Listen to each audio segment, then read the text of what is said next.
Years before the nuclear catastrophe, a handful of wealthy men and women grew increasingly worried by the political unrest across their countries.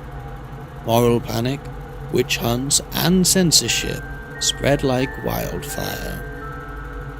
This congregation, scientists, professors, artists, felt the need for a place where history and culture could be preserved, safe from those who would destroy it for its seditious content. They pooled their resources in the hopes of creating such a place, free from the volatile swing of political agenda. A vault was to be built. Within it would be enclosed the most comprehensive collection of books and holotapes in history. The project owed much to the efforts of one Professor Cartwright, who at one time worked for a certain Robert Edwin House at the Robco Company, and used his position to secure valuable contracts within Voltec.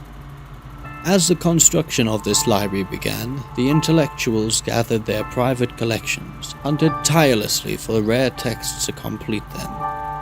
Cartwright would oversee this process and act as the library's caretaker. When it was time, all would gather for shelter, seal the doors behind them.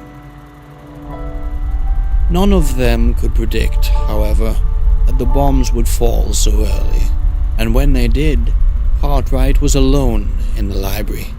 The professor knew that his days were numbered. To ensure that the library would not die with him, he spent his time reprogramming his robots. The machines would ensure that the library would persevere until the world could once again take advantage of its wisdom. He would endow them with the ability to think, the ability to choose, the ability to learn. Partly because he feared the dangers that might threaten the library in years to come. Partly because as the years grew long, he needed someone, something to soothe his solitude. 200 years have passed, far enough time for something to go wrong. Today, the courier awakens the library from its long sleep.